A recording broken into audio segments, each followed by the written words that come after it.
So uh, what what we see is that it's not only like what's happening in Singapore, but Starbucks is an example where Starbucks is selling coffee, but what they do is actually they say, okay, they give their coffee a brand name. So we have the macchiato and what have you, the special kinds of coffee. That is a brand name, and what they say is that every cup of coffee that you basically buy the coffee and you buy the brand name. Now they allocate, and they can do that for fiscal reasons. They say, okay, well, 50% of the price of that cup of coffee. So let's say the cup of coffee costs $2, then $1 is to produce the coffee, to have the house to pay for the staff, and $1 is because of our brand. So that means that the revenue of that $2, 50% is going is being allocated to brand revenue, which is a different tax regime. So that means that actually you open up a company in the Netherlands, and if you open it up there, then the tax burden on intellectual property and the brand revenues is only 1.5%. So that means that basically you let this $1 from your cup of coffee go to the Netherlands, and then instead of paying 35% over your profit tax, you're only paying 1.5% because that's the tax burden in the Netherlands. So you just open up your company there, and there you go. You reduce your tax burden. So half of $2, which would be 35%, which would be 70 cents, is now turning into something like 37 cents. So that by doing something simple like that, you reduce the tax burden. But reduced tax burden also means less tax revenues for countries. Let's say that the cup of coffee was bought in Germany.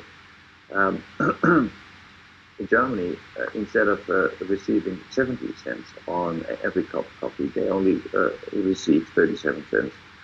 And that means that there is less money to maintain the infrastructure, to maintain education, to maintain a good legal system, to maintain safety and what have you on the streets.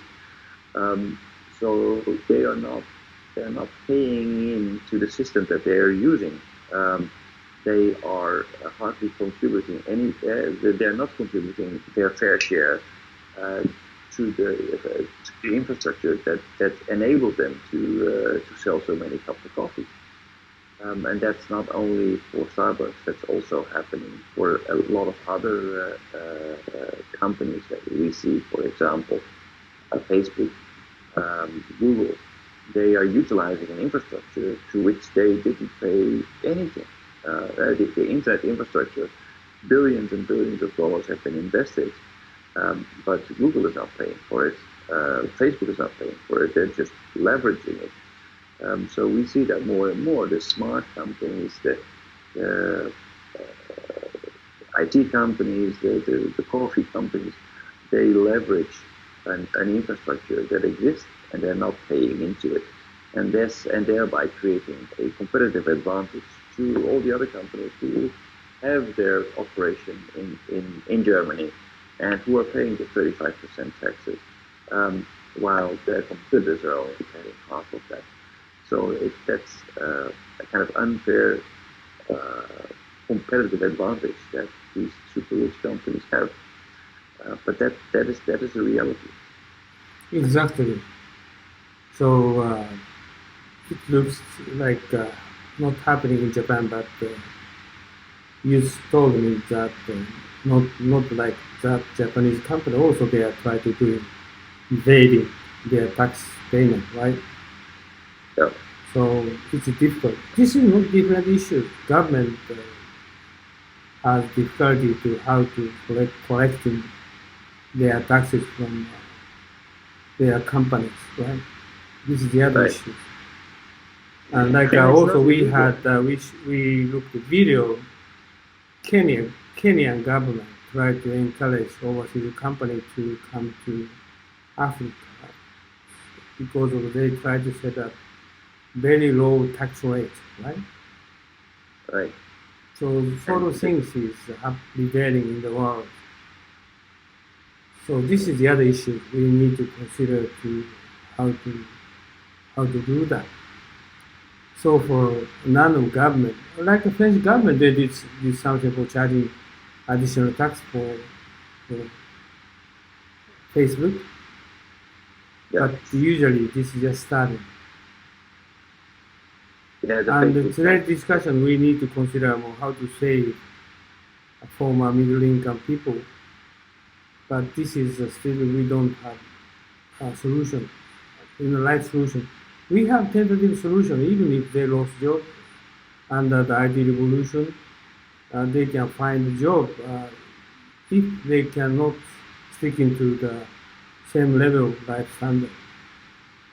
They can survive. Especially in Japan, we have lots of house, and we can provide for them food because in Japan, our economy is very stable. It means compared with the rest of the world, year by year, every year, lagging behind. So life is very stable. So and don't consider for inflation or don't consider for rising prices, right?